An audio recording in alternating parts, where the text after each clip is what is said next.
Satu bulan review velg baru. Ini dia mobil listrik pertama gue yang udah modifikasi velg. Apa plus minusnya? Jadi sekarang gue pakai velg tipe Brocco dari ASR. Ringnya itu masih sama, yaitu 18 sesuai rekomendasi mobilnya. Dan menariknya gue masih pakai ban standar alias ban bawaan. Karena setelah gue pikir-pikir, meskipun banyak yang bilang ban bawaannya itu jelek, tapi kondisinya ini masih bagus banget dan masih layak pakai, terutama untuk beberapa tahun ke depan. Kalau dari tampilan sih menurut gue jadi jauh lebih pas ya secara fitment. Mobil jadi kelihatan lebih berisi dan proporsional. Dan velg bawahnya juga gak gue jual teman-teman. Salah satunya gue pakai sebagai ban serep. Sekarang gue bahas dari plusnya dulu deh. Yang pertama, bobot velg ini ternyata lebih ringan dibandingkan velg standar. Setelah gue cari tahu, selisihnya itu sekitaran 1-2 kg per velg. Dan buat sebuah mobil listrik, pengurangan bobot segitu sih lumayan banget ya. Kemungkinan besar akan berpengaruh kepada efisiensi dan jarak tempuh. Ini juga yang gue rasain waktu trip Bekasi Yogyakarta kemarin. Tapi baik lagi ya, hasilnya itu tergantung dari cara mudi masing-masing. Plus yang kedua adalah looks. Yang ini udah jelas banget sih, tampilannya lebih ganteng, lebih gagah, dan lebih sangar dibandingkan velg standar. Apalagi tipe yang gue pilih ini ASR Brocco SRD. Menurut gue desainnya pas banget sama karakter mobil ini. Sekarang kalau minusnya nih, yang pertama sih udah pasti berisik. Ini yang paling gue rasain setelah ganti velg. Mobil jadi gampang berisik, apalagi kalau misalnya dibawa di jalan tol dengan kecepatan di atas 80 km per jam. Suara di area roda itu berasa masuk ke dalam kabin. Padahal pas waktu pakai velg standar, ini tuh bisa terjadi di kecepatan tinggi seperti 120 km per jam. Minus yang kedua adalah aerodinamika, jadi nggak semaksimal velg bawaan. Banyak yang bilang kalau ganti velg mobil listrik itu bisa mengurangi efisiensi aerodinamis. Dan memang itu bisa terjadi. Kalau kalian perhatikan rata-rata velg bawaan mobil listrik itu tuh desainnya tertutup. Tujuannya ya untuk membantu aliran udara supaya lebih efisien. Sementara velg aftermarket pasti ya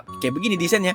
Dan ini jadi salah satu kekurangan yang ketiga juga, ya dimana kita harus ekstra effort untuk membersihkannya teman-teman. Apalagi pas waktu nyuci mobil, kita harus masukin tangan kita ke dalam velgnya ini. Tapi jujur gue puas banget sih sama hasilnya. Mobil jadi kelihatan lebih gagah walaupun cuma sekedar ganti velg. Menurut kalian gimana nih? Coba tulis kolom komentar aja ya. Jangan lupa follow karena kedepannya gue bakal bahas mobil listrik, terutama mobil Jayco J5 EV.